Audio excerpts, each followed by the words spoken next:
Hey, third graders, we are going to kind of revisit our opinions today. And we're going to talk a little bit about weak versus strong opinions. And I want to know which one you have that you're thinking about. So you might be wondering, well, what is my opinion? You look back on your raft chart, you've got that category that says topic at the top. That is actually your opinion, right? It's what you're going to be writing about. You're going to form an opinion about that topic.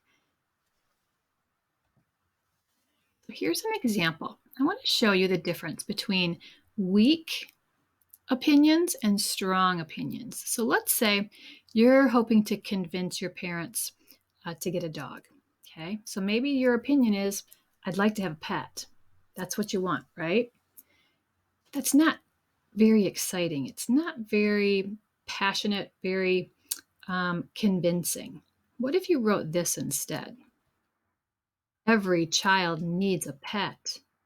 Don't you think somebody would stop and listen to what you have to say if you phrased it that way? Here's another example. Let's say you've got a friend who is struggling in math, and you're trying to convince them that they should practice their math facts. They'd be like, okay, thanks for sharing. But what if instead you said this? What if you said, if you want to become a better mathematician, you must practice your math facts every single day? Don't you think they would stand up to attention and they would listen to what you have to say? Here's another example of a weak opinion. What if you're trying to convince your teacher to read a new book to the class and you say, The World According to Humphrey is a good book? Your teacher might say, okay, thanks for sharing that. But what if you said this to your teacher instead? The World According to Humphrey is the greatest book ever and a must-read book for every third grader. Don't you think your teacher's going to stand up and listen to what you have to say if you phrase it that way? So you want to make sure that you have a strong opinion in your writing versus a weak one. Okay?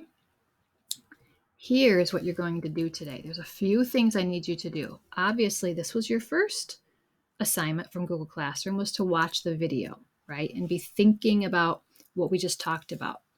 So here's what I want you to do. You're going to go back into your writer's notebook and you're going to find that raft chart that you copied down, and you're going to look at the topic column and you're going to read those to yourself, and you're going to make sure that you change any of your weak opinions into strong opinions. Remember, these are your ideas. This was your homework from the other day, was to come up with some ideas of things you could write about. I want you to look back at those ideas and make sure that they're strong opinions and not weak opinions. The second thing you're going to do is you're going to go into your writer's notebook and you're going to flip to the next blank page. And that should be after we wrote that friendly letter. Remember, we had our example of that friendly letter. So the next page is where you're going to copy down your own power organizer, and we're going to start working on that next week. You will have an example of mine in Google Classroom that you can copy down. Okay, but you want to make sure you do it nice and neat. Okay, because we're going to include all of our information there before we start writing our actual letter. Now, a lot of friends had trouble finding the power organizer when they were working on our last unit.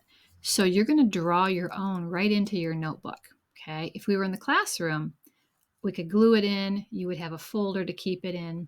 But instead of doing it digitally this time, you're going to draw your own. All right. And this last slide just says that you'll find my example on Classroom. So make sure you look there and you copy it down just the way I have.